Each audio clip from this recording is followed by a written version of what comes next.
DK Rathi classes में आप सभी लोगों का स्वागत है। आज का हमारा टॉपिक होगा वैदिक काल से संबंधित प्रश्नोत्तर। जितने प्रश्न मैं इसके अंदर आपको कराऊंगा वो वनडे एग्जाम जो होते हैं, जैसे एसएससी है, रेलवे का एग्जाम हो गया, टेट का एग्जाम हो गया, खासतौर से यूपी टेट का, या राज्यों के संबंधित अन्य जो टेट के एग्जाम है, उत्तराखंड है, बिहार है आदि के, उनसे संबंधित जो प्रश्न है वो सारे के सारे आपको मैं इसके अंदर कराता हुआ चलूंगा। मेरा नाम इंजीनियर डीके राठी है। मैं एक लेखक हूं और एक शिक्षक हूं।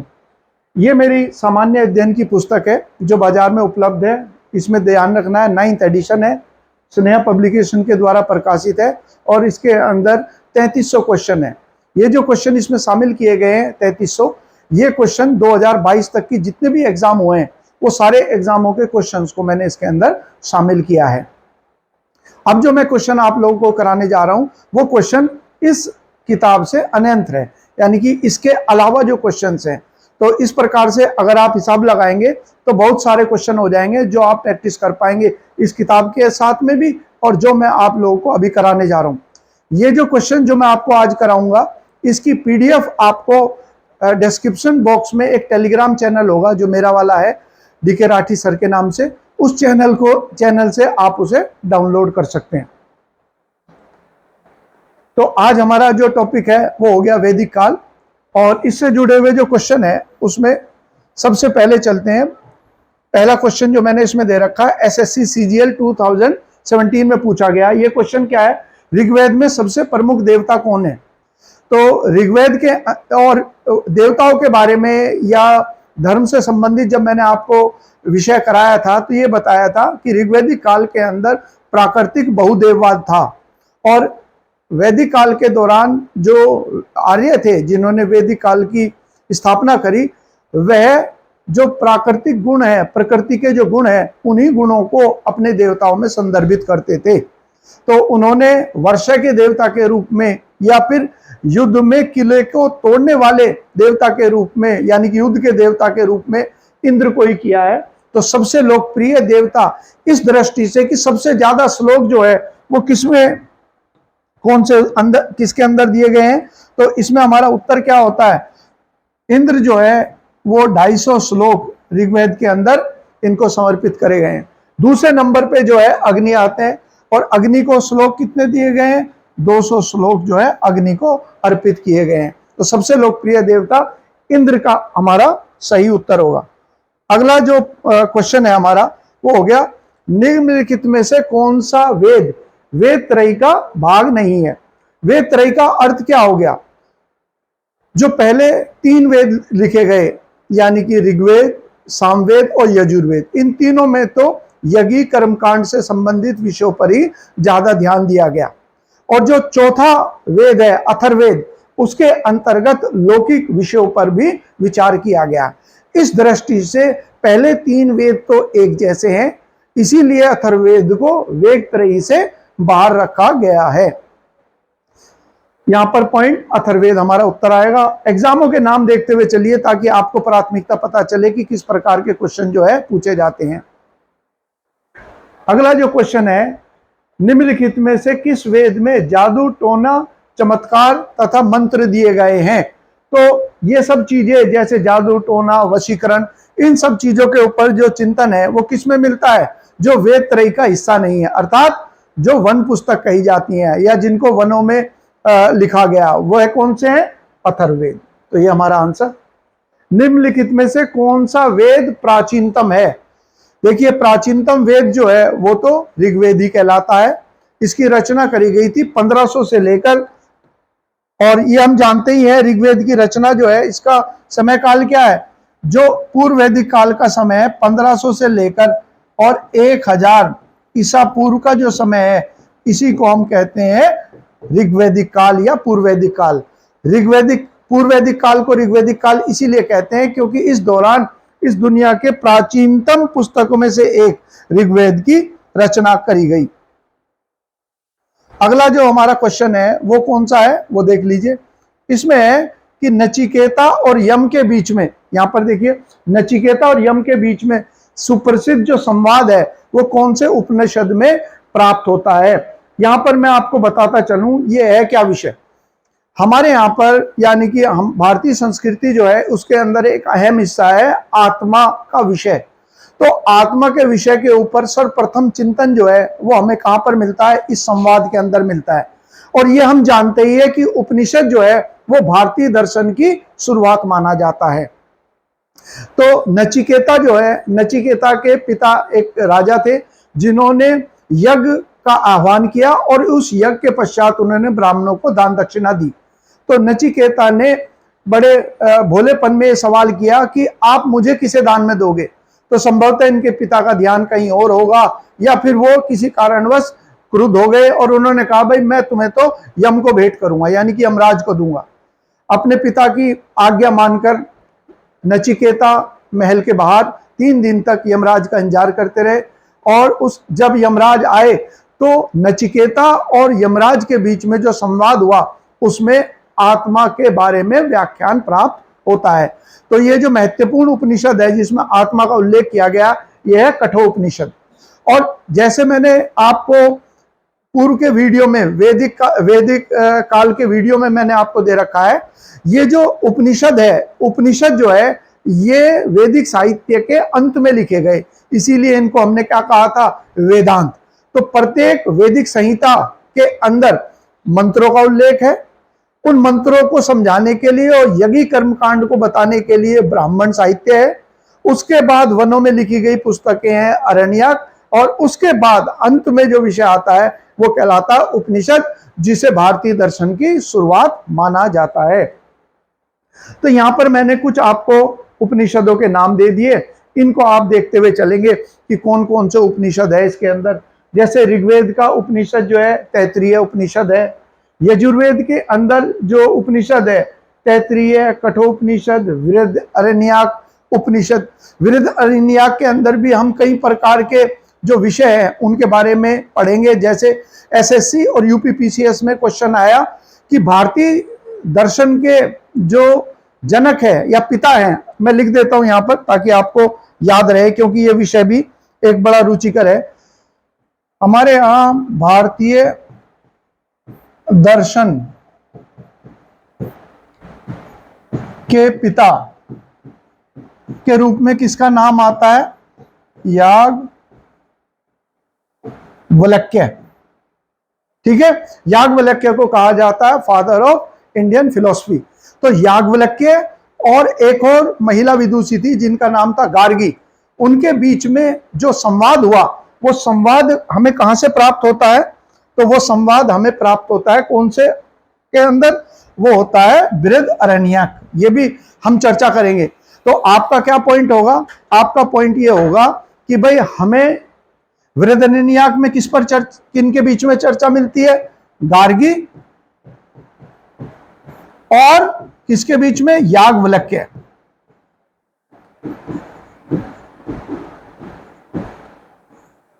और याज्ञवल्क्य जो एक महान खुद महान विद्वान थे, गार्गी ने उन्हें वाद विवाद के अंदर पराजित किया। इसका उल्लेख हमें कहां मिलता है, बृहदारण्यक के अंदर यह हमें उल्लेख प्राप्त होता है। एग्जाम मैंने बताया हर एग्जाम के लिए इंपॉर्टेंट है ये वाला। तो कुछ मैंने यहां पर उपनिषद दे रखे हैं, वो आप लोग याद कर सकते हैं। जैसे मैंने कहा इंपॉर्टेंट कौन कौन से हैं, एक तो हो गया ये कठोपनिषद, जिसका विषय तो अभी हमने पढ़ा कि नचिकेता और यम के बीच में संवाद, बृहदारण्यक याद कर लेंगे। एक हो गया छंदोग्य उपनिषद। छंदोग्य उपनिषद इस दृष्टि से इंपॉर्टेंट है कि जब हम आश्रम व्यवस्था के बारे में पढ़ते हैं तो आश्रम व्यवस्था के अंदर सबसे पहले आश्रम व्यवस्था क्या हो गया, सबसे पहले हो गया ब्रह्मचर्य, उसके बाद गृहस्थ आश्रम, उसके बाद वानप्रस्थान और आखिर में होता है संन्यास। तो पहले 3 जो आश्रम है, चौथा आश्रम बाद में जोड़ा गया, तो उन आश्रम का सबसे पहले उल्लेख हमें कहां पर मिलता है, छंदोग्य उपनिषद में। या फिर ये कहे कि जो कृष्ण भगवान है उनका उल्लेख हमें कौन से उसके अंदर प्राप्त होता है, तो छंदोग्य। इसके बाद मुंडक और मंडूक्य। देखिए मुंडक उपनिषद तो हम जानते हैं, मुंडक उपनिषद में क्यों इंपॉर्टेंट है, क्योंकि हमारा राष्ट्रीय वाक्य सत्यमेव जयते, सत्यमेव जयते। ठीक है, ये किस में दिया गया है, ये आप लोग एक काम करना कि जो पीडीएफ आप डाउनलोड करोगे टेलीग्राम चैनल से, उस पीडीएफ के अंदर जितने पॉइंट्स मैं आपको बताता चाह रहा हूं एक्स्ट्रा अलग से, उन्हें आप उस जगह पर नोट डाउन करते रहना। और जब एग्जाम का समय आएगा और आपको इतिहास को रिवाइज करना है, तो रिवीजन का सबसे अच्छा तरीका होगा कि आप लोग ये क्वेश्चन और जो बाकी क्वेश्चन मैंने आपको बुक के अंदर दे रखे हैं उनके माध्यम से आप रिवाइज कर सकते हैं। मान लीजिए एग्जाम के अंदर 2 घंटे है, तो आप क्या करना, जितनी पीडीएफ मैं आपको उपलब्ध कराऊंगा उनको डाउनलोड रखना और उन्हीं क्वेश्चनों को एक बार रिवाइज करना, तो आपको बहुत अधिक सफलता जो है परीक्षा के अंदर प्राप्त होगी। अगला जो हमारा पॉइंट है वो कौन सा है, अगला क्वेश्चन कौन सा है? अगला है, निम्न में से कौन से वैदिक ग्रंथ में पहली बार पूर्वी और पश्चिमी सागर का उल्लेख प्राप्त हुआ है? पूर्वी और पश्चिमी सागर कौन से हैं? अगर भारत की बात करेंगे तो भारत के अंदर पूर्व में कौन सा है? पूर्व के अंदर है बंगाल की खाड़ी, और पश्चिम में कौन सा है? अरब सागर। तो उनका उल्लेख जो है वो हमें सर्वप्रथम, अब ये देखिए, हाँ आपको यहां पर मिलेगा,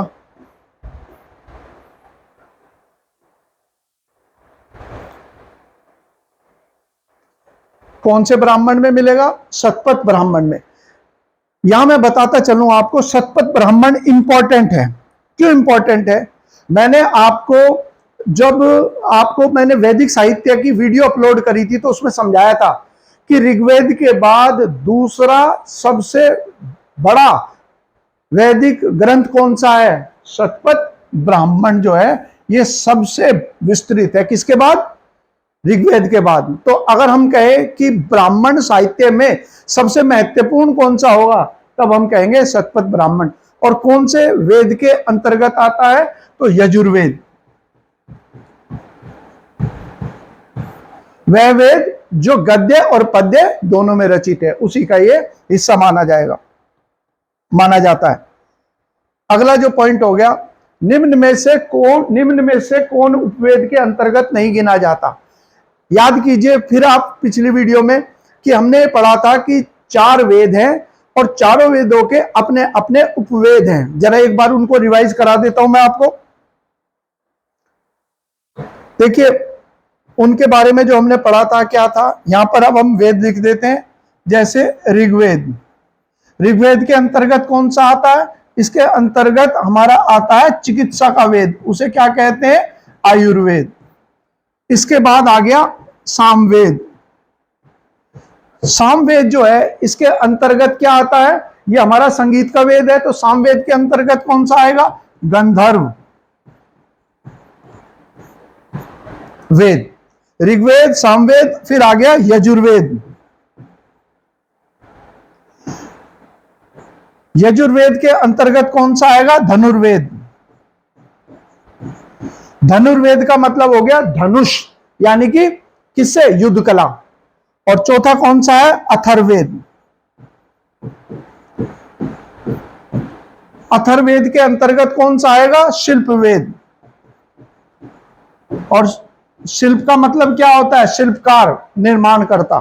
तो इस प्रकार से चिकित्सा से जुड़ा हुआ वेद, नृत्य और संगीत कला से जुड़ा हुआ उपवेद, युद्ध कला से जुड़ा हुआ उपवेद और स्थापत्य कला से जुड़ा हुआ उपवेद, ये चारों उपवेद है जिसके अंतर्गत आप लोग ये कर सकते हैं। तो हमारा उत्तर क्या होगा? आयुर्वेद हमने पढ़ लिया, शिल्पवेद, गंधर्ववेद, तो उत्तर क्या होगा? यजुर्वेद। क्योंकि यजुर्वेद क्या आता है भाई? यजुर्वेद तो 4 वेदों में से एक वेद है, तो हमारा सही उत्तर जो है वो यजुर्वेद होगा।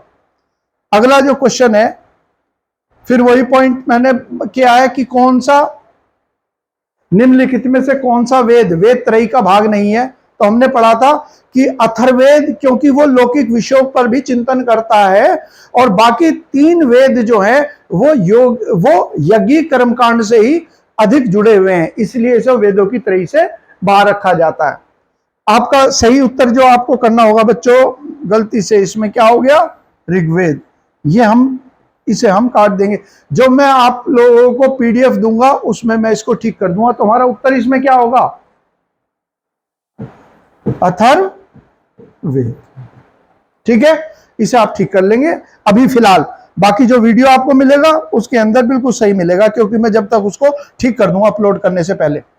उपनिषद पुस्तक जो है वो क्या है? उपनिषद का मतलब क्या हो गया? समीप बैठना। और साथ ही साथ वैदिक साहित्य के अंत में जो साहित्य लिखा गया उसे कहते हैं उपनिषद। और उपनिषद को भारत में दर्शन का आधार माना जाता है। ऐसे विषय जो पारलौकिक विषय हैं, जैसे परमात्मा, सृष्टि का निर्माण, इन सब चीजों के ऊपर हालांकि अरण्यक के अंदर हमारी शुरुआत हो गई, लेकिन विस्तृत पैमाने पर उनका जो चिंतन है या उन पर जो विचार है वो किया गया उपनिषद में। उपनिषद दर्शन से संबंधित है। और उपनिषद क्योंकि वैदिक साहित्य के अंत में लिखे गए, इसीलिए इनको क्या कहते हैं? इनको वेदांत। उपनिषद का दूसरा नाम क्या होता है बच्चों? इसका दूसरा नाम जो है वो कहलाते हैं वेदांत।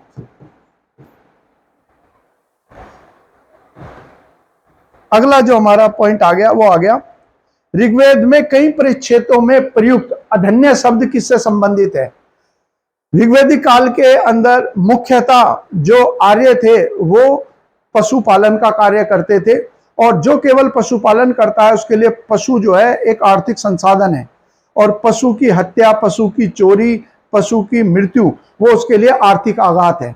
इसीलिए गाय शब्द यानी कि गौ के लिए अधन्य शब्द का प्रयोग जो है वो ऋग्वेद के अंदर प्राप्त होता है।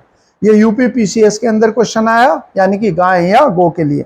और साथ ही साथ हमने 2-3 पॉइंट और चीज जिक्र किया हुआ है यहाँ पर, यह समझाने के लिए कि गाय का क्या महत्व था, जो भारतीय संस्कृति का एक महत्वपूर्ण हिस्सा है। और संभवतः विदेशियों के लिए या दूसरे समुदाय के लिए यह समझना कठिन हो जाता है, क्योंकि जब आप बगैर भावनात्मक तरीके के किसी चीज को सुनते हैं तो वो हमें स्वीकार्य नहीं होती, या फिर उसको हम इस दृष्टि से देख नहीं पाते। तो अगर हम भावनात्मक दृष्टि देखें तो हम सनातनियों के लिए गाय जो है वो एक पवित्र पशु के रूप में अंकित है, मानी जाती है। और गौ शब्द का महत्व यह है कि इसका कितनी बार जिक्र किया गया है ऋग्वेद के अंदर, ये क्वेश्चन भी आ सकता है। 174 बार इसका जिक्र किया गया है। और ऋग्वेद के अंदर कृषि का उल्लेख केवल 24 बार ही हुआ है। और बाकी जो चीज हम पढ़ते हैं कि ऋग्वेद के अंदर अगर हम कहें पुत्री का नाम तो उसको दुहित्री कहते थे, पुत्र का नाम दुहित्र कहते थे, धोने वाला। अगर लड़ाई की बात है तो गोवेशना का नाम लेते थे, शाम का समय है तो गोधूली कहा जाता था। यानी कि हम अपनी दिनचर्या में या दिनचर्या के सभी महत्वपूर्ण विषयों का जो उल्लेख करते हैं तो उसमें गाय शब्द या गौ शब्द का उल्लेख अवश्य करते थे। इसका अर्थ है कि उस समय पर आर्थिक दृष्टि से गाय बहुत ही महत्वपूर्ण थी। इसीलिए गाय को चुराने पर या गाय की हत्या करने पर मृत्युदंड का प्रावधान ऋग्वेद में प्राप्त होता है। अगला पॉइंट हो गया, भारतीय संगीत का आदि ग्रंथ किसे माना जाता है? तो ये जो वेद है सामवेद का जो उच्चारण करने वाले ब्राह्मण थे उनको क्या कहते थे? जो मैंने आपको कहा था ऋत्विज, यज्ञ का आयोजन कराने वाले को ऋत्विज कहा जाता है। तो उद्गात जो है मधुर स्वर के अंदर गाकर देवताओं को प्रसन्न करते थे। तो सामवेद जो है, सामवेद में 75 श्लोकों को छोड़कर बाकी सारे श्लोक ऋग्वेद से ही ग्रहण करें। तो मौलिकता की दृष्टि से तो इसका जो स्थान है वह बहुत ही कम है, और इसी को भारत में संगीत का आदि ग्रंथ माना जाता है। यानी कि भारतीय संगीत का आधार जो है वो माना जाता है कौन से को? सामवेद को। फिर है भारत के राज्य चिन्ह में शामिल शब्द सत्यमेव जयते किस उपनिषद से लिया गया? ये तो हर एग्जाम के अंदर महत्वपूर्ण क्वेश्चन है। जो सबसे नवीनतम वेद है वह है अथर्ववेद, और अथर्ववेद के अंदर एक उपनिषद है मुंडक उपनिषद। उस उपनिषद में सत्यमेव जयते यानी कि सत्य की विजय होती है, यह उल्लेख किया गया है। और बाद में राष्ट्रीय वाक्य को हमने किस जगह से लिया है? तो अगर हम ग्रंथ की बात करें तो मुंडक उपनिषद, स्थान की बात करें तो सांची के सारनाथ के अंदर अशोक का एक स्तंभ मिलता है, शिला पत्थर का बना हुआ, जिस पर सत्यमेव जयते अंकित है। वहां से हमने इसको लिया यानी कि पढ़ा। और ग्रंथ की दृष्टि अगर बात आएगी तो हम उत्तर किसका देंगे? मुंडक उपनिषद। और मुंडक उपनिषद किसका हिस्सा है? मुंडक उपनिषद हिस्सा है हमारे कौन सा वेद का? सबसे नवीनतम वेद कौन सा है? अथर्ववेद। तो अगर अथर्ववेद दे दें वो तो उत्तर होगा, लेकिन मैंने किसी क्वेश्चन के अंदर मुंडक उपनिषद के अलावा कोई और विकल्प नहीं देखा, तो हमेशा मुंडक ही ध्यान रखना। हालांकि एक और कौन सा उपनिषद है, मंडूक्या, ये ध्यान रखना, ये हमारा उत्तर नहीं होगा, हमारा केवल मुंडक होगा। कंफ्यूजन ना हो इसके लिए आप किसी ना किसी तरीके से इसको याद जरूर कर लेना कि हमारा उत्तर जो है वो मंडूक्या में कंफ्यूजन ना हो, हमारा उत्तर सही बैठे किससे, मुंडक उपनिषद से। यहां पॉइंट मैंने थोड़ा सा समझा दिया, जहां जहां मुझे लगा कि मुझे कुछ बताना है एक्स्ट्रा वो मैंने बता दिया कि क्या अर्थ है इसका। इसके बाद हो गया उत्तर वैदिक काल में लिखे गए ग्रंथों का सही क्रम क्या है। वैदिक संहिता एक पुस्तक है जिसके 4 हिस्से हैं।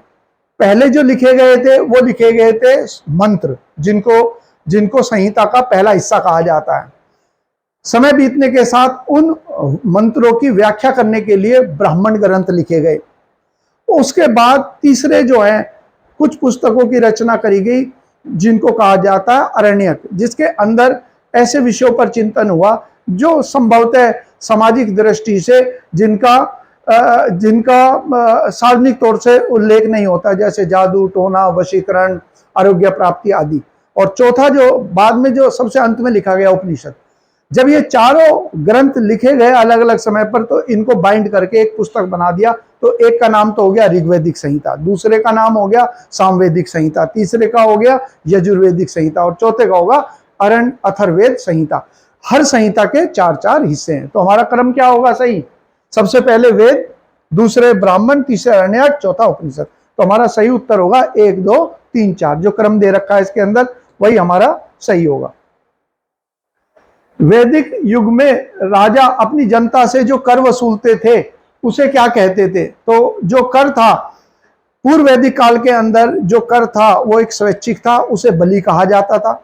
उत्तर वैदिक काल में क्योंकि राजा की शक्ति में वृद्धि हो गई और साथ ही साथ लोहे के उपयोग से जो अनुर्वर भूमि थी, वनों की भूमि थी, वो भी कृषि योग्य होगी। तो इससे राजा की आय में वृद्धि हुई और राजा ने स्थायी सेना का गठन भी कर लिया। इस तरीके से राजा ने अपने लोगों पर, प्रजा पर एक बाध्यकारी कर लगाया और उस कर को ही बलि कहते थे, या उसको कुछ जगह पे भाग भी होता है, कुछ जगह पर उसको शुल्क भी लिखा है, लेकिन मुख्यतः जो सवाल आता है वो बलि का ही आता है। तो हमारा उत्तर क्या होगा, सबसे पहला जो या सबसे पहला कर जिसको हम कह सकते हैं वो क्या कहलाएगा, वो बलि। इंपॉर्टेंट है, कौन से एग्जाम में, एसएससी के अंदर आया हुआ, बाकी हर परीक्षा के लिए महत्वपूर्ण है। यहां पर मैंने आपको बता भी दिया कि वैदिक युग में जनता जो कर वसूलते थे उसे बलि कहते थे। बलि को संग्रहित या जमा करने वाले अधि को भागदूद या भागदुग कहा जाता, जबकि संग्रहिता जो है कोषाध्यक्ष का कार्य करता था। उत्तर वैदिक काल के दौरान जब स्थायी जीवन की शुरुआत हो गई और इतनी हुई कि धीरे धीरे आगे उत्तर वैदिक काल के अंत तक दूसरा नगरीकरण का दौर भी शुरू हो गया। तो उस दौरान हमें प्रशासनिक अधिकारियों का उल्लेख भी प्राप्त होता है, उसी दौरान इन पदाधिकारियों का नाम दिया गया है जो मैंने यहाँ पर उल्लेख किया। फिर है भारत के किस स्थल की खुदाई से लोह धातु के प्रचलन के प्राचीनतम साक्ष्य हमें प्राप्त हुए हैं। लोहे की खोज जो है या लोहे का प्रयोग कब हुआ, उत्तर वैदिक काल, लगभग 1000 ईसा पूर्व के अंदर। एटा जिला जो उत्तर प्रदेश में पड़ता है वहां एक स्थान है अतरंजी खेड़ा, यहां से हमें प्राचीनतम साक्ष्य मिले। जिला मैंने आपको बताया, आप लिख सकते हैं अतरंजी खेड़ा। जिला कौन सा है, एटा।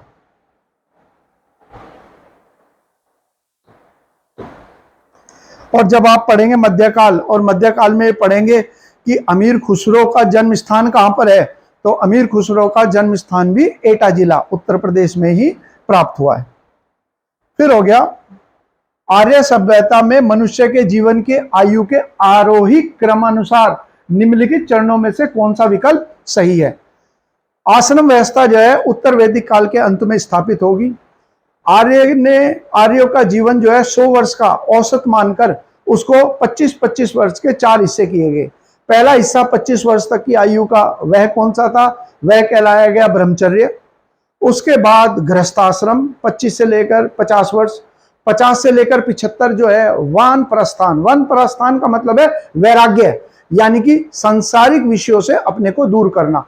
और यदि सांसारिक विषयों से अपने दूर करने में सफल रहे तो संभवतः संन्यास ग्रहण कर लेंगे 75 साल से लेकर और 100 वर्ष तक की आयु। तो सही क्रम जो है एसएससी के एग्जाम में भी क्वेश्चन आया, हमें तीसरा क्रम और चौथा क्रम ध्यान रखना है, क्योंकि ऐसा प्रतीत होता है अगर हम व्यवहारिकता में देखें तो पहले तो आदमी संन्यास लेगा फिर वनों में जाएगा, जबकि इसमें पहले क्या है, वान प्रस्थान। वान प्रस्थान का मतलब वन नहीं है, वान प्रस्थान का मतलब क्या है, वान प्रस्थान का अर्थ हो गया, यहां पर लिख देता हूं, इसका अर्थ हो गया वैराग्य। और बैरागी कौन होता है, बैरागी हो गया वो व्यक्ति जिसने दुनियादारी का मोह त्याग दिया। तो हमारा उत्तर जो है कौन सा हो गया, पहला क्रम हमारा सही उत्तर होगा। इसके बाद है निम्नलिखित में से कौन सा सही सुमेलित नहीं है। उत्तर वैदिक काल की समाप्ति पर 8 प्रकार के विवाह का वर्णन किया गया, जिसमें से पहले 4 विवाह तो समाज के सभी वर्णों के लिए मान्य थे। उसके बाद 5वां और 6ठा विवाह केवल क्षत्रिय जाति के लोगों के लिए ही मान्य थे, और आखिरी के जो 2 विवाह थे वो सबके लिए ही वर्जित थे, जिनको बिल्कुल भी स्वीकार नहीं किया जाता था। इसमें प्रेम विवाह को जो है उसे कहते थे गंधर्व विवाह, परिणय का मतलब प्रेम विवाह। राक्षस विवाह जिसमें बलपूर्वक विवाह किया जाए, सही है। ब्रह्म विवाह सर्वोत्तम विवाह। सजातीय जो लोगों के बीच में विवाह होता था उसको ब्रह्म विवाह कहते थे। और एक कहलाता था आर्ष विवाह, ये निष्कृतम नहीं है।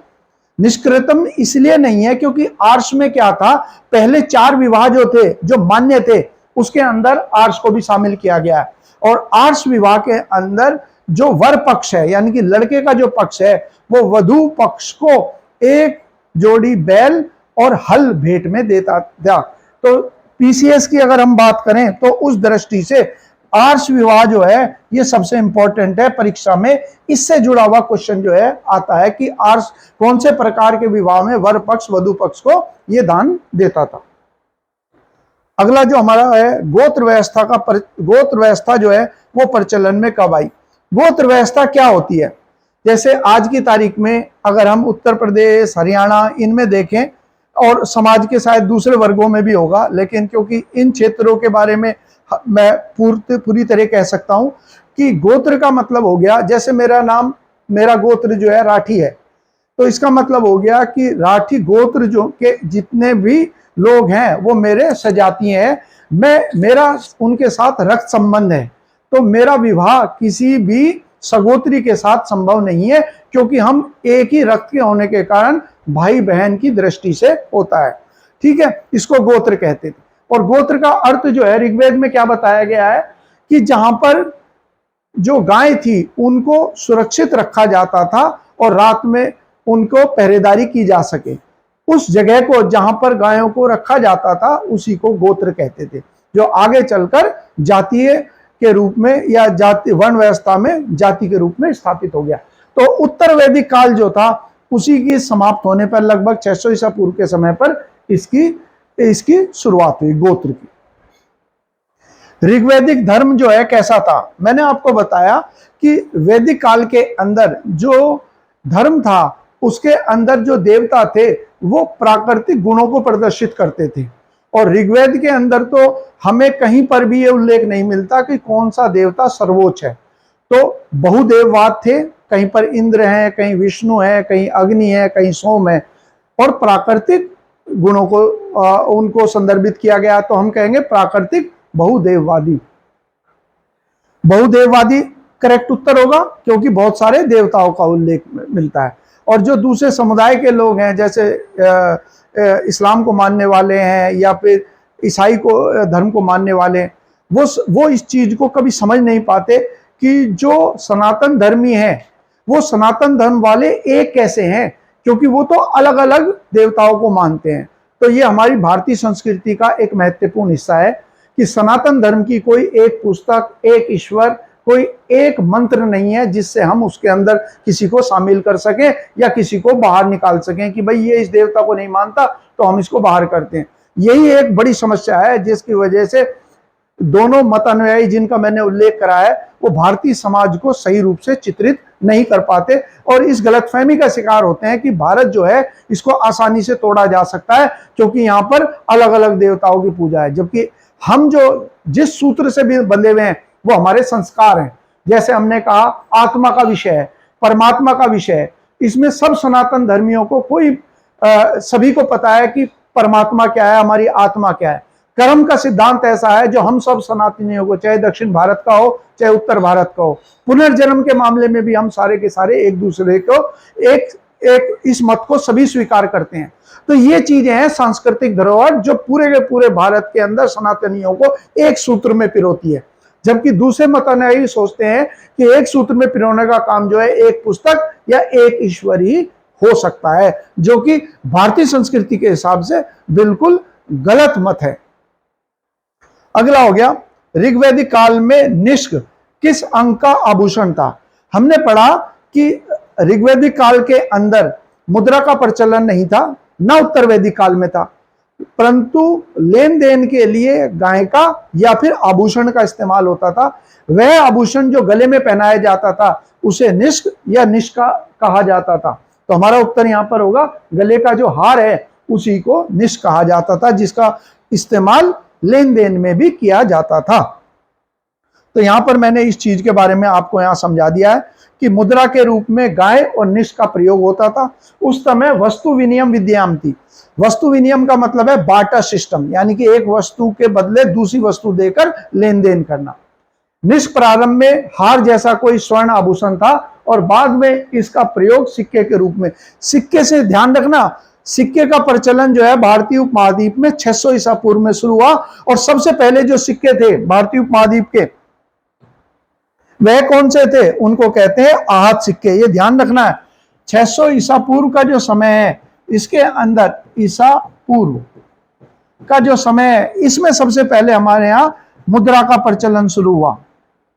और जो हम बात पढ़ रहे हैं ऋग्वेद की, वो कब का समय है, 1500 ईसा पूर्व। तो उस समय मुद्रा नहीं है। इस मुद्रा को क्या कहा जाता था, या इन सिक्कों को क्या कहा जाता, आहत सिक्के। इन्हीं को सिक्के, इन्हीं को इंग्लिश में कहते हैं पंच मार्क्ड कॉइन्स। तो हम भ्रमित बिल्कुल ना हो, जब मैं वहां बोल रहा हूं सिक्के तो इसका मतलब है लेन देन में प्रयुक्त होता था, लेकिन सिक्के जिसको हम सैद्धांतिक रूप में सिक्के कहते हैं, उसका प्रचलन तो पूरे वैदिक काल में, चाहे ऋग्वैदिक काल हो चाहे पूर्व वैदिक काल, कभी नहीं हुआ। इसके बाद हो गया, आरंभिक वैदिक काल में वर्ण व्यवस्था आधारित थी। वर्ण आश्रम के अंदर जो है उसमें जो हम जिसको आज हम जाति के रूप में कहते हैं मोटे तौर पर, तो वर्ण आश्रम में ब्राह्मण, क्षत्रिय, वैश्य और शूद्र का उल्लेख है।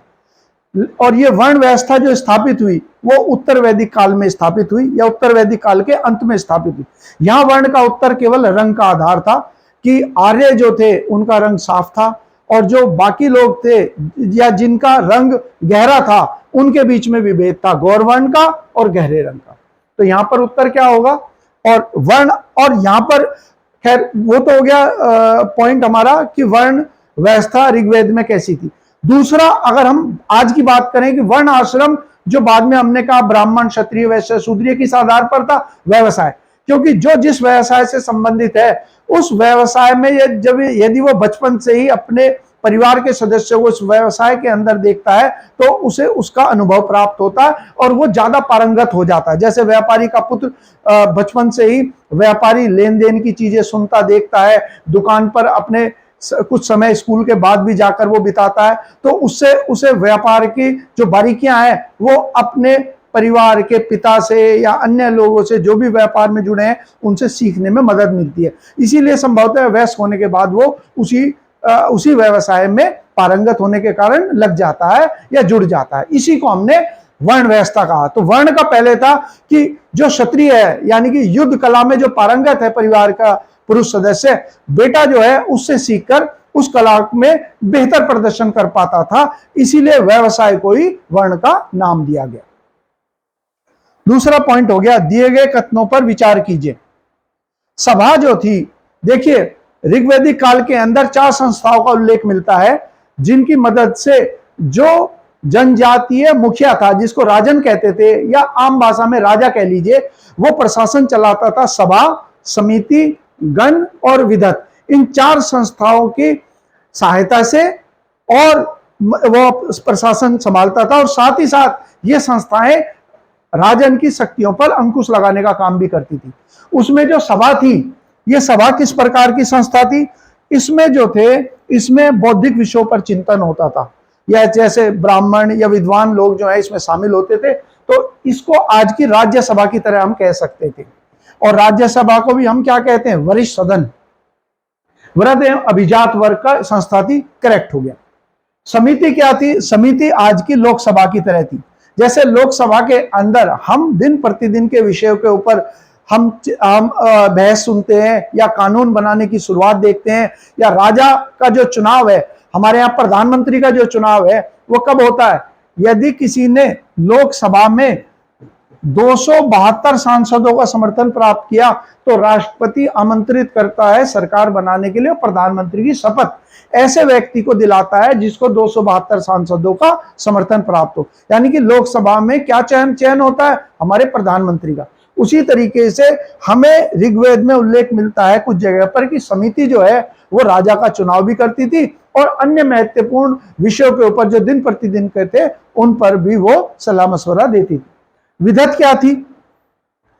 विधत जो है सबसे प्राचीनतम संस्था थी।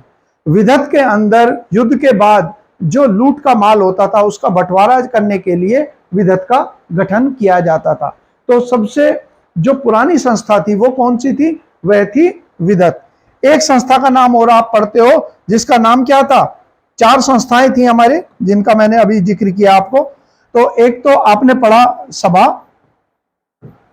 सभा कैसी थी? जैसे हमारी राज्यसभा। एक थी समिति। समिति किस प्रकार की थी? जैसे हमारी लोकसभा। एक जो थी विधत। विधत क्या थी? युद्ध के बाद बंटवारा कैसे होगा उसके लिए, बंटवारे के लिए। और चौथी कौन सी थी? चौथी थी गण। गण जो थे, जो वयस्क लोग थे जो युद्ध में शामिल होते थे। और जैसे कि कई जगह पर उल्लेख मिलता है कि गण जो था उसके अंदर महिलाएं भी सदस्य होती थी। जो 4 संस्थाएं थी जो ऋग्वैदिक काल के अंदर राजन की सहायता करती थी और उस पर अंकुश लगाने का काम भी करती थी।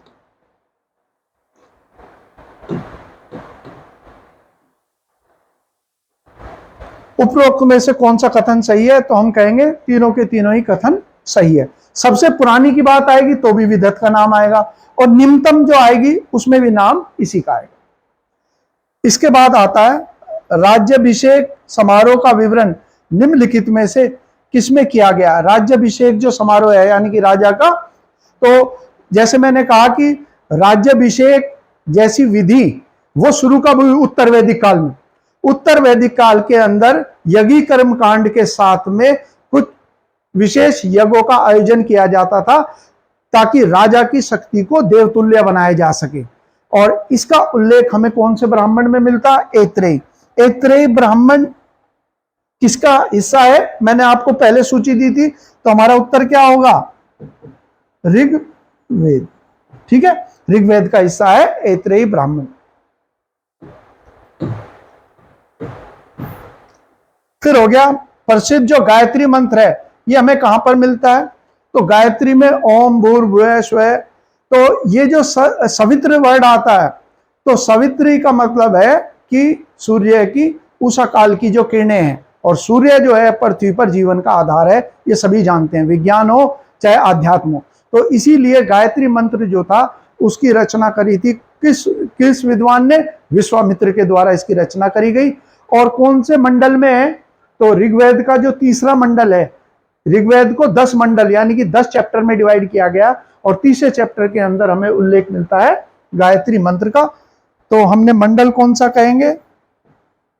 3rd मंडल के अंदर लेखक कौन है? यह क्वेश्चन एसएससी में पूछा गया कि इसका लेखक कौन है और किसको समर्पित है? तो सूर्य की किरणों को, या हम कह सकते हैं सूर्य देवता को यह समर्पित है।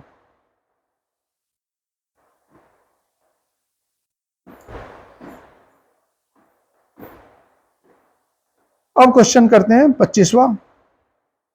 यहां मैंने पॉइंट दे दिया। यहाँ गायत्री मंत्र का उल्लेख ऋग्वेद के 3 मंडल में है, जो सूर्य देवता सावित्री को समर्पित है। इस मंत्र के रचनाकार कौन है? महर्षि विश्वामित्र। सारे पॉइंट जो है वो इंपॉर्टेंट है। फिर आ गया ऋग्वेद की मूल लिपि कौन सी है? कौन से में एसएससी 2012 में क्वेश्चन आया, और ये यूपी पीसीएस में भी क्वेश्चन आ चुका है। तो सबसे पुरानी लिपियों में से एक जो है वो कहलाती है ब्राह्मी लिपि। तो हमारा उत्तर ब्राह्मी लिपि होगा। फिर आ गया अवेस्था और ऋग्वेद में समानता है। अवेस्था किस क्षेत्र से संबंधित है? देखिए, हमारे कुछ विद्वान जो है, जिसमें विदेशी मुख्य रूप से शामिल है, वे क्या मानते हैं कि आर्य जो भारत में आए वो कहां से आए? आर्य जो है वो आए मध्य एशिया से, जिसमें से कुछ का ये मानना है कि ये लोग कहां से आए, कुछ का मानना है कि ये ईरान से आए। तो यदि हम इस क्षेत्र को देखें तो आप ये पाएंगे कि ये क्षेत्र है,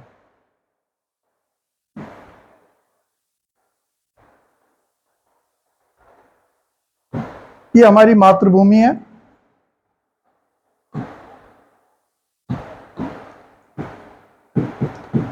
भारत, और ये हिस्सा जो है, ये हिस्सा है जिसको कहते हैं फारस, या जिसे कहते हैं ईरान।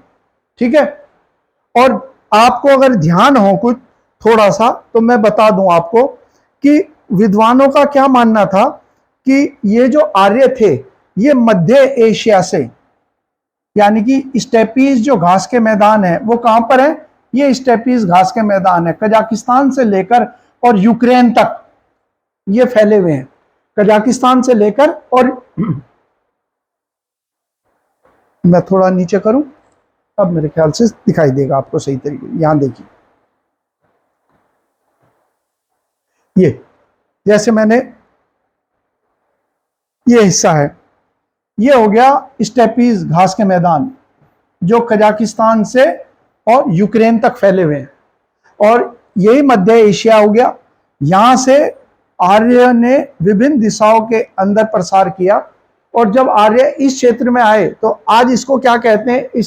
इसे कहा जाता है पहले फारस, और आज इसको क्या कहते हैं? ईरान। और कुछ जो है हिंदू कुश पहाड़ियों को पार करके वो भारत आए, ऐसा मानना है। इसके बारे में कोई अन्य हमारे पास में कोई अन्य पुरातत्व स्रोत नहीं है, लेकिन माना जाता है कि भाषा समूह को अगर हम देखें, यानी कि शब्दों की उत्पत्ति अगर हम देखें, जैसे यूरोप में बोली जाती है, ईरान में बोली जाती है, भारत में बोली जाती है, तो बहुत सारे शब्दों की उत्पत्ति एक जैसी है। और विद्वान ये मानते हैं कि आर्य जो थे ये वंश समूह न होकर भाषाई समूह था। उस भाषा की एकसारता के आधार पर कहते हैं ये संभवतः मध्य एशिया से इन अलग अलग दिशाओं में गए, और यहां पर इनका आगमन हुआ। तो इस बात को कैसे बल मिलता है कि ईरान जो था, जो फारस था, यहां से भी आर्य जो है वो भारत आए? इस बात का बल जो है इस चीज से मिलता है कि ये माना गया कि ये जो ईरान है, इसमें एक पुस्तक लिखी गई है जिसका नाम है जेद अवेस्था। जेद अवेस्था के अंदर जिस प्रकार का वर्णन किया गया है देवताओं के बारे में, अन्य विषयों में, उसकी समानता ऋग्वेद से मिलती है। तो इसीलिए विद्वान कहते हैं कि ऋग्वेद की समानता किसके साथ में है? जेद अवेस्था। यह संदर्भ इसके अंदर दिया गया। ठीक हो गया। तो हमारा उत्तर क्या होगा? इसका पुराना नाम क्या है ईरान का? इसीलिए तो आप देखिए, फारस की खाड़ी किसे कहा जाता है? किस इलाके को फारस की खाड़ी कहा जाता है? यहां देखिए, इस हिस्से को, ये जो हिस्सा है इसे कहते हैं फारस की खाड़ी। क्यों कहते हैं इसे फारस की खाड़ी? क्योंकि ये हिस्सा, ये देश कौन सा बैठ रहा है? ईरान। ईरान की सीमा इस प्रकार से है।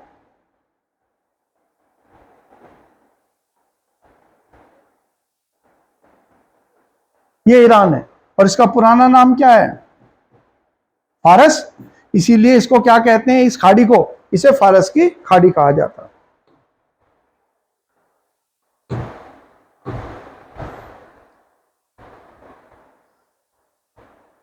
फिर आ गया ऋग्वेद में वर्णित देवता में सबसे प्रमुख देवता कौन सा है, ये हम पहले भी पढ़ चुके। सबसे ज्यादा 250 श्लोक जो अर्पित है वो किसको है, इंद्र देवता को। तो हमारा उत्तर होगा इंद्र। भगवान इंद्र के लिए, जैसे मैंने कहा था कि ये लोग जो हैं प्राकृतिक जो गुण हैं उन गुणों को अपने देवताओं में समाहित करते थे। तो प्राकृतिक बहुदेववाद था यहाँ पर, इसीलिए ऋग्वेद के अंदर इंद्र के लिए क्या इस्तेमाल किया गया, पुरंदर। पुर का मतलब क्या हो गया, पुर का मतलब है किला या फोर्ट, तो किले को तोड़ने वाला। तो संभवतः जब इनका युद्ध होता था तो किस देवता का आह्वान किया जाता था, इंद्र देवता का, क्योंकि वो किले को तोड़ना है। इसके अलावा वर्षा का देवता, यानी कि कृषि योग्य भूमि को सिंचित करने के लिए जब आह्वान किया जाता था तब भी इंद्र कहा जाता था। और उत्तर वैदिक काल में कौन देवता प्रमुख हो गया, उत्तर वैदिक काल में जो प्रमुख देवता है, एक तो प्रजापति, एक रुद्र और विष्णु, ये प्रमुख देवता हो गए।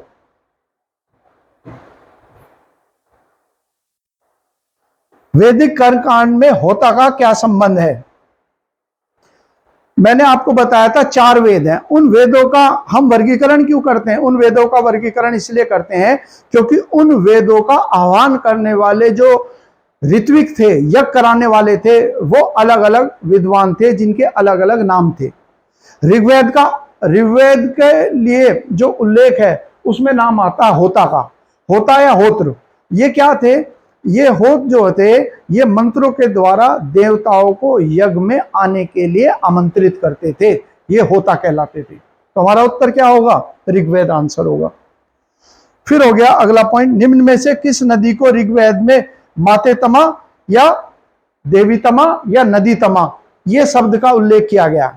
याद कीजिए मैंने आपको बताया था कि ऋग्वेद के अंदर सब 25 नदियों का उल्लेख है, ये हम संभवतः नीचे लिखा भी हुआ मैंने। इसमें सबसे ज्यादा बार वर्णन जो है वो किया गया सिंधु नदी का, लेकिन जो सबसे पवित्र नदी मानी गई है वह मानी गई है सरस्वती। तो दोनों क्वेश्चन, सबसे ज्यादा बार किस नदी का, सिंधु का, लेकिन सबसे पवित्र नदी, नदियों की माता, देवी माता, ये शब्द जो है वो किसके लिए है, सरस्वती नदी, जो संभवतः अब विलुप्त हो चुकी है। यहां पर दे रखा है ऋग्वेद के अंदर कितनी नदियों का वर्णन है, 25 नदियों का उल्लेख है, जिसमें सबसे ज्यादा बार वर्णन किसका किया गया है, सबसे ज्यादा बार सिंधु नदी का वर्णन किया गया है। ऋग्वेद में गंगा जी का 1 बार और यमुना जी का उल्लेख केवल 3 बार हुआ है, क्योंकि प्रारंभ में ये लोग किस क्षेत्र में बसे हुए थे, सब सिंधु, सिंधु नदी और उसकी 5 सहायक नदी और सरस्वती। उसके बाद जब इन्होंने पूर्व की ओर जाना शुरू करा, पूर्व की ओर प्रस्थान किया, वहां पर नदियां कौन सी मिलेंगी, पहले यमुना मिलेगी, यमुना जी, और उसके बाद गंगा जी मिलेंगी। तो इसलिए जैसे जैसे वो पूर्व की तरफ बढ़ रहे थे उस दौरान जिस नदी से उनका सामना हुआ उस नदी का उन्होंने उल्लेख किया। ऋग्वेद के अंदर कितने सूक्त हैं, तो कुल मिलाकर 1028।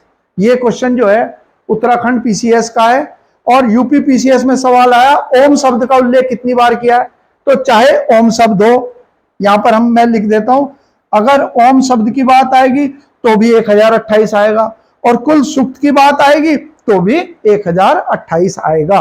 यानी कि सूक्त का मतलब क्या हो गया, सूक्त का मतलब हो गया कुछ श्लोकों और मंत्रों को बनाकर एक समूह बनता है, उसको सूक्त कहते हैं, यानी कि कुछ शब्दों का समूह। गायत्री मंत्र की रचना किसने करी थी, ये हमने पहले भी किया था, ये छत्तीसगढ़ पीसीएस के अंदर क्वेश्चन आया था।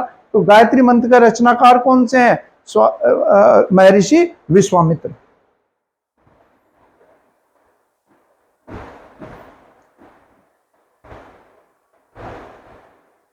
अगला जो क्वेश्चन है वो आ गया, ऋग्वैदिक काल के लोग जो है हिमालय पर्वत से अवगत थे और उसको किस नाम से उल्लेख किया, मुंजवत।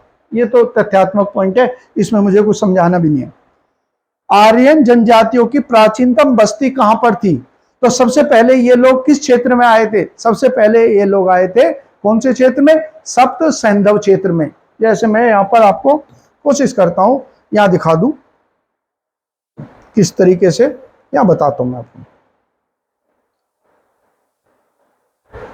ये हम अपनी मातृभूमि के हैं और इसको मैं थोड़ा आपको कोशिश करता हूं समझ में आ जाए।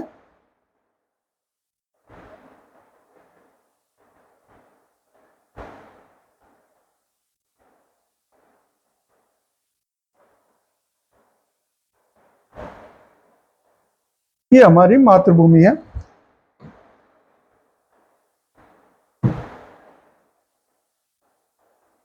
और जो नदियां हैं जिनका जिक्र किया गया है, सब सिंधु जिनको हम कह रहे हैं बार बार, वह कौन सी है? तो एक नदी जो है, आपको कौन सा दिखाई देगा, ये कर लेते हैं, ब्लू। देखिए, तो यहां पर जो नदी आ रही है, यहां पर जो नदी है वो आ गई है एक सिंधु नदी। ठीक है, ये सिंधु नदी है। सिंधु नदी के अंदर जो 7 नदियां गिरती हैं, एक कौन सी होगी? झेलम।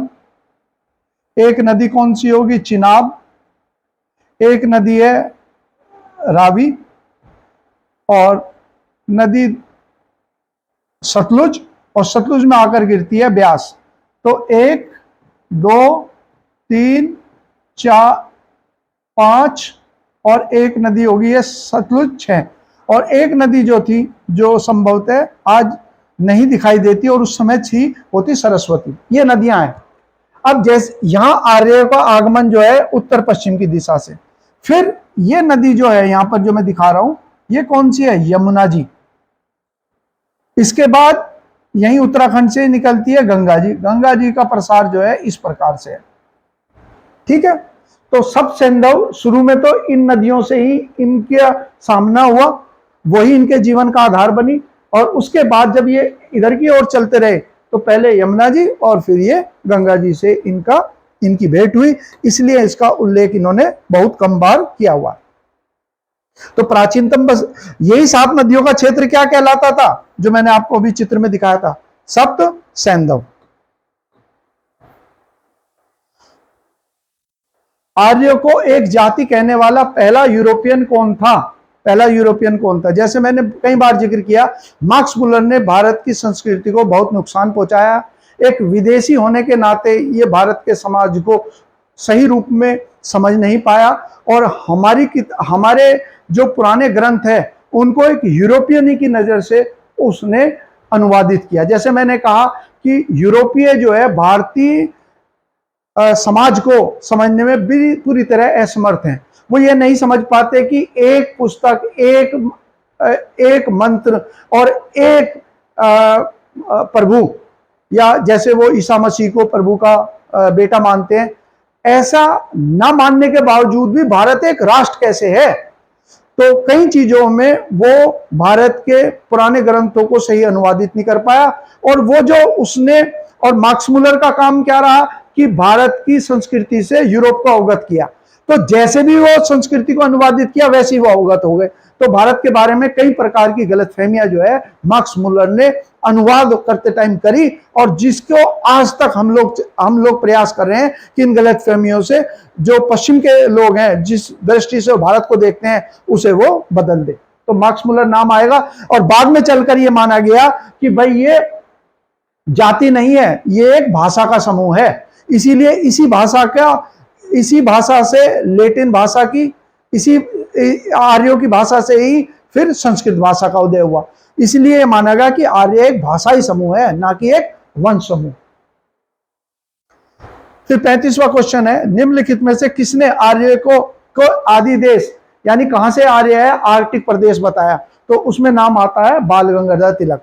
बाल गंगाधर तिलक एक महान स्वतंत्रता सेनानी थे। लोकमान्य इनका उपनाम था। और जब इन्हें पत्रकारिता में राष्ट्रद्रोह का आरोप लगाकर अंग्रेजों ने भारत के पड़ोसी देश बर्मा, जिसे आज हम कहते हैं म्यांमार, वहां की मांडले जेल में इनको जब कारावास की सजा दी, तो वहां रहते हुए इन्होंने एक पुस्तक लिखी, आर्यों का आर्कटिक घर। और उसके अंदर ही उन्होंने ये सिद्धांत का प्रतिपादन करा कि आर्य जो है वो कहां से आए थे? आर्कटिक क्षेत्र से। और इसमें एक पॉइंट और बताता चलूं जो इंपॉर्टेंट है हमारे लिए। देखिए, स्वामी दयानंद सरस्वती जो आर्य समाज के संस्थापक है, इनके अनुसार आर्य जो है कहां से आए थे? तिब्बत से। बस ये और आप लोग ध्यान रख लेना। और मार्क्स मुलर, ये 3 के ही सवाल एग्जामों में आते हैं। मार्क्स मुलर ने कहा कि यह लोग जो है आर्य जो आए थे वो मध्य एशिया से आए थे।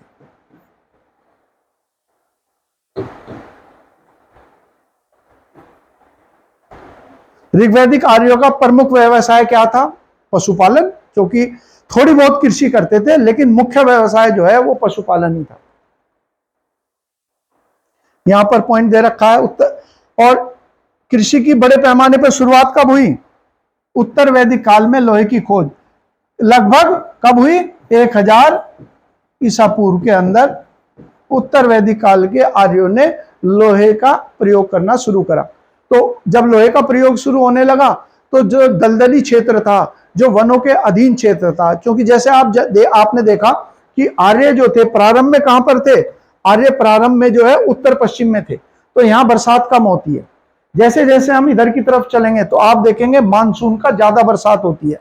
तो ये पूरा क्षेत्र बिहार, बंगाल, पूर्वी उत्तर प्रदेश, यहाँ तुलनात्मक वर्षा अधिक होती है, तो यहाँ पर वन भी बहुत अधिक थे। तो इस दलदली क्षेत्र को और वन के अधीन क्षेत्र को काटने के लिए लोहे जैसी सख्त धातु की आवश्यकता थी। इसीलिए उत्तर वैदिक काल के लोगों ने बड़े पैमाने पर इस क्षेत्र को कृषि के भूमि में परिवर्तित करके कृषि को प्रमुख व्यवसाय के रूप में अपनाया।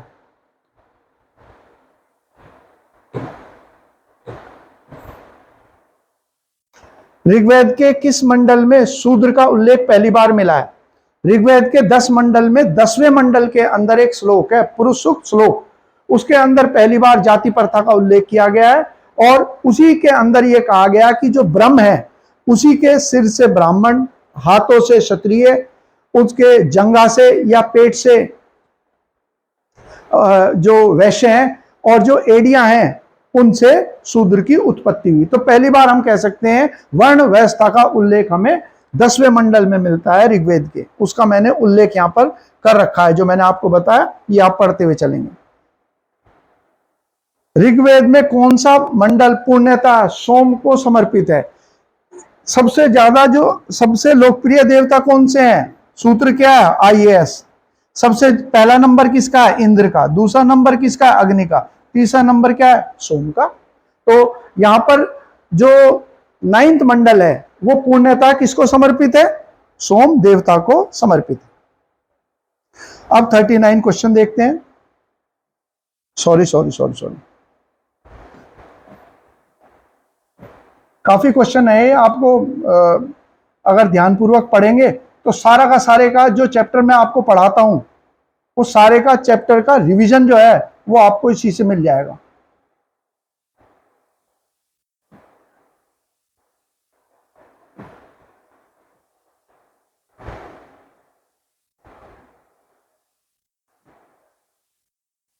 ठीक है, ये तो हमने पहले भी पढ़ा था। प्राचीन भारत में निष्क किसे कहते थे? तो निष्क या निष्का के बारे में मैंने बताया आपको। जो गले में पहने जाने वाला हार था, आभूषण था, उसका इस्तेमाल लेन देन के लिए मुद्रा के रूप में भी होता था। तो यही हमारा उत्तर होगा, एक स्वर्ण आभूषण है। निष्क शब्द का प्रयोग प्रारंभिक रूप से वैदिक काल में किस रूप में मिलता है? ये यहाँ पर। अगर आप नोट्स बनाना चाहेंगे तो मैं इसको रोकता रहूंगा। जैसे मैं आप इसे फिलहाल जैसे मैंने कुछ समझाने के लिए इसको कुछ समय के लिए स्थिर किया हुआ है, तो उस दौरान आप बना सकते हैं। वीडियो को पॉज कर दीजिए और उसे लिख लीजिए। ऋग्वैदिक आर्य किस भाषा का प्रयोग करते थे? तो देखिए, हमने कहा कि जो ऋग्वेद है वो किस में लिखा है? ब्राह्मी लिपि में। और जो बाकी का साहित्य है, ब्राह्मण साहित्य है या अरण्यक या उपनिषद, ये किस भाषा में लिखे गए? संस्कृत के अंदर। तो बोलचाल के लिए संस्कृत का प्रयोग था। या फिर हम कहें कि वैदिक साहित्य में कुछ साहित्य की रचना ब्राह्मी के अलावा किस भाषा में की गई? तो संस्कृत उत्तर होगा। फिर आर्यों द्वारा खोजी गई धातु कौन सी थी? वो उत्तर क्या आएगा हमारा? लोहा। क्योंकि कांस्य और तांबा ये तो हड़प्पा काल से ही प्रयोग में लाई जाती थी, लेकिन ये जो लोहा है इसकी खोज कब की गई थी? जैसे मैंने आपको बताया था, इसकी खोज कब हुई थी? लगभग 1000 ईसा पूर्व के अंदर इसकी खोज की गई थी। तो हमारा उत्तर जो है वो होगा 1000 ईसा पूर्व। करेक्ट हो गया। और इसको क्या कहा जाता था उत्तर वैदिक काल में? इसको कहा जाता था श्याम ऐस या फिर कृष्ण ऐस, यानी कि काली धातु नाम दिया जाता था। इसके बाद है वैदिक साहित्य के अंदर प्रयुक्त ब्रीहि शब्द का अर्थ क्या है? देखिए, जैसे आपको मैंने बताया कि शुरुआत के अंदर जो ऋग्वैदिक लोग थे वो मुख्यतः पशुपालन करते थे, लेकिन पेट भी तो किसी चीज से वो भरते होंगे, तो जौ का बड़े पैमाने पर प्रयोग किया जाता था जिसे यव कहते थे। और उत्तर वैदिक काल के दौरान क्या है, जब लोहे का प्रयोग होने लगा और कृषि के उपकरण उससे बनाए जाने लगे, तो सभी प्रकार, लगभग सभी प्रकार की फसलों की बुआई उन्होंने शुरू कर दी, जिसमें एक नाम जो है चावल। आज भी दुनिया में सबसे बड़े पैमाने पर जिस फसल की उत्पादन होता है या बुआई होती है वो है चावल। क्योंकि उत्तर भारत में तो हम मान ले कि हम गेहूं का इस्तेमाल करते हैं रोटी के लिए, लेकिन जब आप दक्षिण की ओर चाहोगे, केरल, खासतौर से केरल के अंदर, तो हम पाएंगे वहां गेहूं का प्रयोग ना होकर चावल का ही प्रयोग होता है। तो चाहे आप दक्षिण कोरिया चले जाएं, चाहे आप पश्चिम की ओर चले जाएं, तो चावल जो है सबसे ज्यादा बोई जाने वाली फसल है दुनिया के अंदर। और किस भूमि, कौन सा देश ऐसा है जिसकी भूमि पर सबसे ज्यादा बड़े क्षेत्र के ऊपर चावल बोया जाता है? तो भारत का इसके अंदर प्रथम स्थान है। और जैसे मैंने यहाँ कहा कि वैदिक साहित्य में ब्रीहि तथा तंदुल का तात्पर्य जो है वो किससे है? याद करते हुए चलेंगे आप लोग। ब्रीहि तथा तंदुल का तात्पर्य किससे है? चावल से। और गेहूं के लिए क्या इस्तेमाल होता था? गोधूम शब्द जो है इसका प्रयोग किया जाता था। वैदिक आर्यों का प्रमुख भोजन जो है वो क्या था? तो जो ऋग्वैदिक आर्य थे वो तो मुख्य रूप से क्या करते थे? दूध और इसके बने हुए उत्पाद का ही प्रमुखतः इस्तेमाल करते थे। और बाद में अगर उत्तर वैदिक काल दे दे तो जौ और चावल जो है ये हमारा सही उत्तर होगा। तो यदि यहाँ पर वैदिक आर्य मैंने दे रखा है तो मैंने ऋग्वैदिक के संदर्भ में बता दिया, लेकिन अगर हम उत्तर वैदिक आर्य कर दें तो जौ और चावल हमारा सही उत्तर होगा। आर्यों का आर्कटिक होम सिद्धांत, जैसे मैंने कहा, बाल गंगाधर तिलक ने मांडले जेल में रहते हुए कौन सी किताब लिखी? तो इसके लेखक कौन है? आर्यों का आर्कटिक घर, ये पुस्तक का नाम है। लेखक कौन है? बाल गंगाधर तिलक। फिर हो गया पूर्व वैदिक आर्यों का प्रमुख धर्म प्रमुखतः क्या था? पूर्व वैदिक का मतलब हो गया ऋग्वैदिक काल के लोगों का। तो इनका जो धर्म था वो कौन सा था? प्रकृति पूजा और यज्ञ। ठीक है। उत्तर वैदिक काल में क्या हो गया? इस यज्ञ में पशु बलि और शामिल होगी। किस वेद के अंदर जादुई माया और वशीकरण आदि का उल्लेख है? बार बार हम लोग पढ़ रहे हैं, ये क्वेश्चन आ रहा है, तो इसमें उत्तर क्या हो गया? अथर्ववेद, जिसको वेदों की तरह से बाहर रखा गया।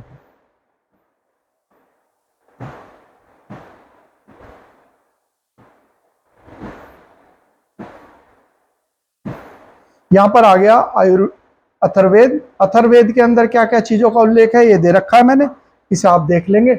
इसके अंदर रोग निवारण, तंत्र मन, जादू टोना, साप वशीकरण आदि इन सब चीजों पर तथा सामान्य मनुष्य के विचारों, विश्वासों, अंधविश्वासों इत्यादि का वर्णन है। अगला हो गया वैदिक युग में क्या होता था? देखिए, जब वैदिक युग की बात करें, खासतौर से ऋग्वेद, तो ऋग्वेद के अंदर जितने भी कुप्रथाएं हैं उनका कोई उल्लेख हमें प्राप्त नहीं होता। यानी कि वहां पर विधवा पुनर्विवाह संभव था? बिल्कुल संभव था। क्या परंपरा थी? जैसे मैंने कहा, उस समय बताया था आपको, एक प्रथा है नियोग प्रथा, जिसमें विधवा स्त्री का विवाह उसी परिवार के किसी वयस्क के साथ में कर दिया जाता था, जिसकी वजह से जिस परिवार में वो शादी हुई है उसी परिवार के किसी अन्य सदस्य के साथ उसका विवाह होने पर उसके जो बच्चे हैं उनको भी आसानी से स्वीकार किया जाता है, क्योंकि वो उसी रक्त की हैं, उसी परिवार के रक्त के बच्चे हैं। और जो जमीन जायदाद थी उसका बंटवारा भी नहीं हो पाता था, वो भी उसी को मिल जाती थी जो उससे विवाह करता था। तो इस प्रकार से जो सामाजिक शांति थी वो स्थापित हो जाती थी।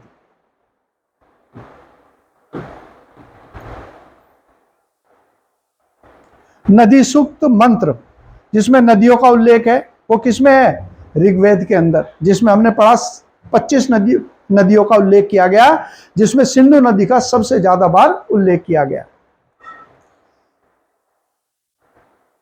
किस वेद के भजनों को होत्री के द्वारा सुनाया जाता था? याद करिए, होता या होत्री, ये किसमें हो गया?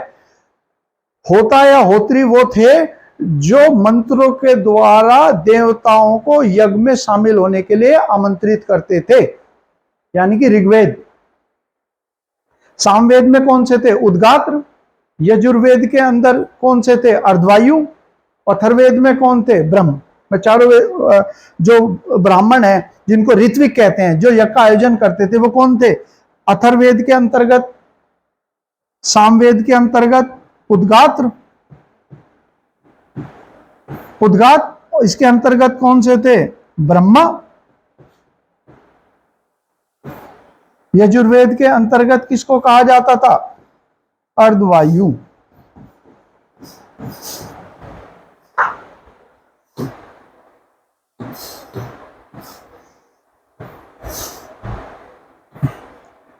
ऋग्वेद को कितनी मंडलों या पुस्तकों में विभाजित किया गया है? सभी जानते हैं, हम कई बार जिक्र किया, 10 मंडल के अंदर विभाजित किया गया। रावी नदी का वैदिक नाम क्या है? जो सब सिंधु था, जिसके अंदर 7 नदियां थे। सिंधु नदी, इसके बाद हो गया झेलम नदी। झेलम को क्या कहते थे? वितस्त। इसके बाद चिनाब नदी, इसके बाद आगे रावी। रावी को कहते थे परुष्णी। व्यास जो है इसको क्या कहते थे? व्यास नदी को कहते थे विपासा। और जो सतलुज था उसे क्या कहते थे? उसे कहते थे सतुद्री। तो यहां पर हमारा आंसर क्या हो गया? पारुष्णी या परुष्णी। निम्न में से कौन सा वेद गद्य और पद्य दोनों में रचित है? आमतौर पर हम क्या देखते हैं, वेदों की रचना किस उसमें करी गई? वेदों की रचना जो है पद्य में है। लेकिन यजुर्वेद जो है ये ऐसा वेद है जो गद्य और पद्य दोनों के अंदर ही रचित है। और कृष्ण और शुक्ल में भी अकेला वेद यही है जो रचित है।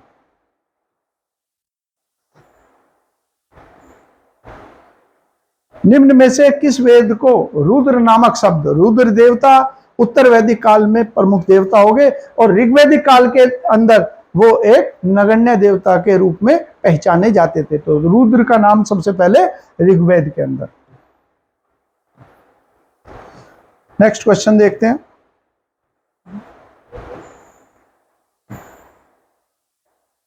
आरंभिक वैदिक साहित्य में सर्वाधिक बार वर्णित नदी कौन सी है? ये हमने अभी पढ़ लिया था, सिंधु नदी। ये शायद क्वेश्चन जो है रिपीट हो गया। फिर हो गया आध्यात्म ज्ञान के विषय में नचिकेता और यम का संवाद। ये भी हम पहले कर चुके। नचिकेता और यम का संवाद कठोपनिषद में है। और कठोपनिषद कौन से वेद का हिस्सा है? उत्तर है यजुर्वेद का हिस्सा है। तो हमारा उत्तर होगा कठोपनिषद। और किसके अंतर्गत आता है ये? यजुर्वेद। भारत के किस स्थल की खुदाई से लोहे धातु के प्रचलन के प्राचीनतम प्रमाण मिले हैं? ये भी क्वेश्चन मैंने पूर्व में कराया। कहां से मिले? अतरंजी खेड़ा से। अतरंजी खेड़ा के बारे में बताया। ये कौन से में है? ये उत्तर प्रदेश के एटा जिले के अंदर है। यहां पर लिखा है जो काली नदी के तट पर स्थित एक परागत स्थल की खोज किसने करी थी? उत्तर इंपॉर्टेंट हो गया। भारत में पुरातत्व का जनक किसे माना जाता है? अलेक्जेंडर कनिंघम को भारत में पुरातत्व का जनक माना जाता है। तो उसी ने कई चीजों के खोजकर्ता के रूप में आप देखोगे वो अलेक्जेंडर कनिंघम का नाम आएगा। निम्नलिखित में से किसका संकलन ऋग्वेद पर आधारित है? देखिए, हमने कहा कि सामवेद ऐसा वेद है जिसमें 75 श्लोक को छोड़कर बाकी सारे श्लोक ऋग्वेद से ग्रहण किए गए हैं, लिए गए हैं। तो हमारा उत्तर होगा सामवेद। और यहां पर पॉइंट दे दिया कि ऋग्वेद के अंदर 75 श्लोकों को छोड़कर, ये पॉइंट यहां पर दे रखा है मैंने, आप देखते हुए चलेंगे, को छोड़कर ऋग्वेद से लिए गए। सामवेद को किसका कहा जाता? भारतीय संगीत और नृत्य का मूल ग्रंथ माना जाता है। अगर कहें भारतीय संगीत का आदि ग्रंथ किसको कहते हैं, तो भी हमारा उत्तर जो है वो यही होगा। अगला हो गया धार्मिक संस्कारों से संबंधित वेद कौन सा है? देखिए, यज्ञ कांड पर पूरी तरह जो जोर देता है वो देता है किससे? यजुर्वेद। ये क्वेश्चन इंपॉर्टेंट रहेगा कि यज्ञ पाठ से, यज्ञ कर्मकांड से संबंधित किसका है? वही धार्मिक संस्कार हो गए। तो उत्तर है यजुर्वेद। यज्ञ संबंधी विधि विधानों का पता किससे चलता है? फिर उत्तर आएगा यजुर्वेद, जो मैंने आपको बताया। ये एग्जाम में क्वेश्चन भी आ चुका है। फिर आ गया ऋग्वेद के किन 6 मंडलों को वंश मंडल कहा जाता है? परिवार मंडल कहा जाता है। ऐसा माना जाता है कि जो 10 मंडल है उनमें से 2 से लेकर 7 तक के जो मंडल हैं, यानी कुल 6 मंडल, वे मंडल ऐसे हैं जो किसी वंश के ऋषि के द्वारा लिखे गए। तो वंश के, एक ही वंश के ऋषि के लिखे होने के कारण इनको क्या कहा जाता है, वंश मंडल। और क्योंकि वे ऋषियों का गोत्र एक था तो गोत्र मंडल, या फिर एक नाम हो रहा था इसके साथ, उसे कहते हैं परिवार मंडल। परिवार मंडल, ये उत्तर भी इसी के साथ जुड़ेगा और इंपॉर्टेंट लगा लेना इसको। तो हमारा उत्तर होगा 2 से लेकर 7वें मंडल का उल्लेख। यहां समझा दिया जो मैंने आपको बताई। इनमें से प्रत्येक मंडल का संबंध केवल एक ही ऋषि या उसके वंशजों से है। इन 6 मंडलों को ही ऋग्वेद का मूल माना गया और इन्हें पारिवारिक पुस्तकों, पारिवारिक क्यों माना गया, क्योंकि भाई एक ही परिवार के जो ऋषि हैं उनके द्वारा लिखा गया, इसीलिए इसको परिवार मंडल के नाम से भी पुकारा जाता है या उल्लेखित किया जाता है।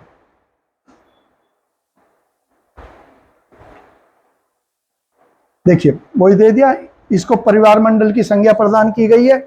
इनमें से प्रत्येक मंडल का संबंध केवल एक ही ऋषि या उसके वंशजों से है। इन 6 मंडलों को ही ऋग्वेद का मूल माना गया, इसीलिए इनको किस नाम से, इनको क्या संज्ञा दी गई, पारिवारिक पुस्तकों की संज्ञा भी प्रदान की गई। आर्य शब्द क्या इंगित करता है, जैसे मैंने कहा आर्य शब्द जो है, इसी से लेटिन भाषा, इसी से संस्कृत भाषा की उत्पत्ति हुई। तो ये माना गया कि ये शब्द जो है ये भाषा समूह को इंगित करता है।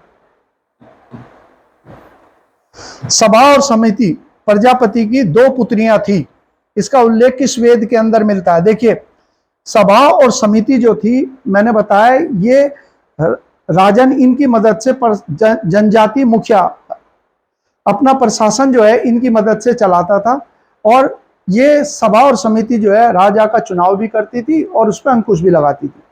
जब उत्तर वैदिक काल की बात आती है, जब प्रजापति प्रमुख देवता हो गया, तो उस समय राजा की जब शक्तियों में अत्यधिक वृद्धि हुई तो सभा समिति जो है उनकी शक्तियां ह्रास होती गई, यहां तक कि वो आगे चलकर पूरी तरह उनका दमन हो गया। तो सभा समिति के महत्व को उस समय पर उत्तर वैदिक काल में जब प्रजापति प्रमुख हो गया तो दर्शाने के लिए कहा गया कि ये प्रजापति की प्रमुख पुत्र, ये प्रजापति की पुत्रियां हैं, क्योंकि पतन होती हुई संस्थाओं के महत्व को उजागर करने के लिए उस समय ये उल्लेख किया गया। ऋग्वैदिक युग की प्राचीनतम संस्था कौन सी थी, आप ध्यान कीजिए, मैंने कहा था सभा, समिति, गण और विधत। सबसे निम्नतम और सबसे पुरानी कौन सी है, विधत। तो उत्तर विधत।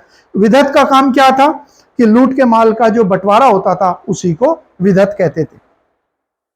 ब्राह्मण ग्रंथों में सर्वाधिक प्राचीन कौन सा है, ऋग्वेद के बाद जो सबसे बड़ा वैदिक साहित्य का हिस्सा है, या वैदिक साहित्य जो ऋग्वेद के बाद सबसे बड़ा है, वो कौन सा है, शतपथ ब्राह्मण। तो सबसे प्राचीन भी और सबसे विस्तृत भी शतपथ ब्राह्मण। कौन से वेद के अंतर्गत आता है, याद कीजिए, मैंने आपको बताया था ये यजुर्वेद के अंतर्गत आता है। यहां इंपॉर्टेंट पॉइंट देखिए, जैसे हम ये तो पढ़ते हैं कि भारत में कि योग गुरु किसको कहते हैं, भारतीय दर्शन के पिता किसे कहा जाता है, भारतीय दर्शन के पिता जो है ये याज्ञवल्क्य को कहा जाता है, वो इसके रचनाकार माने जाते हैं। इंपॉर्टेंट लगा लेना, फादर ऑफ इंडियन फिलोसफी किसको कहते हैं, वो उत्तर आएगा। फिर हो गया ब्राह्मण ग्रंथ में सबसे प्राचीन जो है वो कौन सा है। तो अगर हमारे ये बात आए कि सबसे प्राचीन कौन सा है, तो हमारा उत्तर क्या होगा, गोपद ब्राह्मण, सॉरी शतपथ ब्राह्मण। इसको भी हम ठीक करेंगे, क्या उत्तर लिखेंगे, शतपथ ब्राह्मण। और यहां पर पॉइंट भी दे रखा है मैंने, आप देखिएगा, ऋग्वेद के बाद वैदिक साहित्य में शतपथ ब्राह्मण सबसे बड़ा साहित्य है। मैं थोड़ा इधर कर लेता हूं, इसको भी मैं क्वेश्चन को ठीक कर दूंगा, टाइपिंग के दौरान जो है ये प्रॉब्लम हो जाती है। सबसे बड़ा साहित्य कहलाता है। ये वाला पॉइंट भी कंप्लीट हो गया। अब 2-3 क्वेश्चन हमारे बचे हैं, बस इनको भी मैं कंप्लीट करा देता हूं। अनुलोम विवाह क्या होता था, उत्तर वैदिक काल के समाप्त होने पर कई तरीके का उल्लेख किया गया है, क्योंकि समाज के अंदर विभिन्न जातियों के जब आपस में परस्पर मेलजोल बढ़ा तो वैवाहिक संबंध होने लगे। जब नारी निम्न जाति की हो और पुरुष जो है उच्च जाति का हो, उसको कहते हैं अनुलोम। सूत्र याद रखने का क्या है? एन से नारी और एल से लो। जब नारी निम्न जाति की होती है तो उस विवाह को अनुलोम, और जब प्रतिलोम, प्रति में सूत्र क्या होगा? पे। पे क्या होगा? लो, यानी कि पति निम्न जाति का और पत्नी जो है उच्च जाति की हो, उसको प्रतिलोम। नीचे दे रखा मैंने क्वेश्चन, तो यहां पर उच्च वर्ण पुरुष, क्योंकि यहां नारी क्या है? नारी लो है, निम्न जाति के। सूत्र बताया कि किस तरीके से हमें इसको ध्यान रखना है या याद रखना है।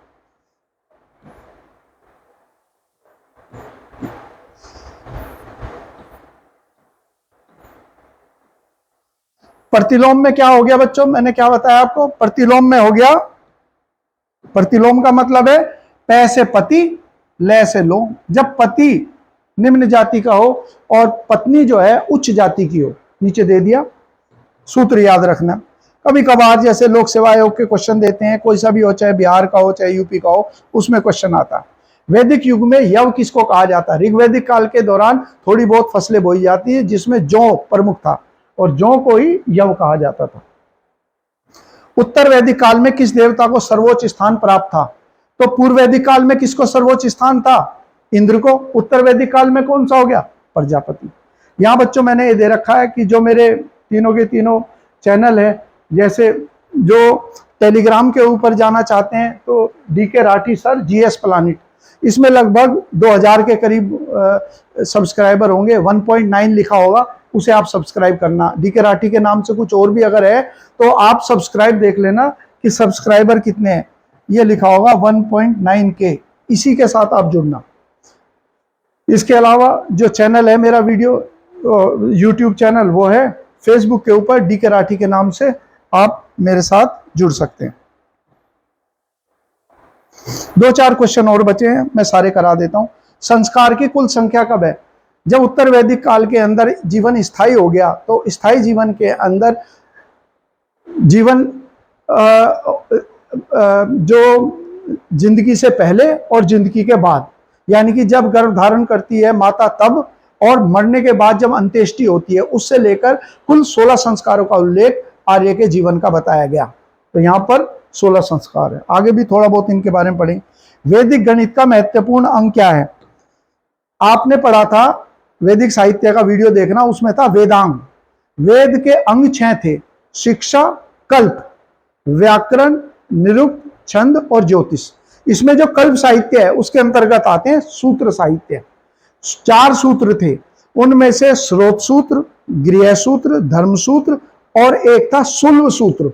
सुल्व सूत्र के अंदर बताया गया कि यज्ञ का आयोजन करते टाइम वो यज्ञ वेदिकाओं का निर्माण किस आधार पर किया जाए, क्या उनकी ज्योमेट्री या ज्योमिति होगी।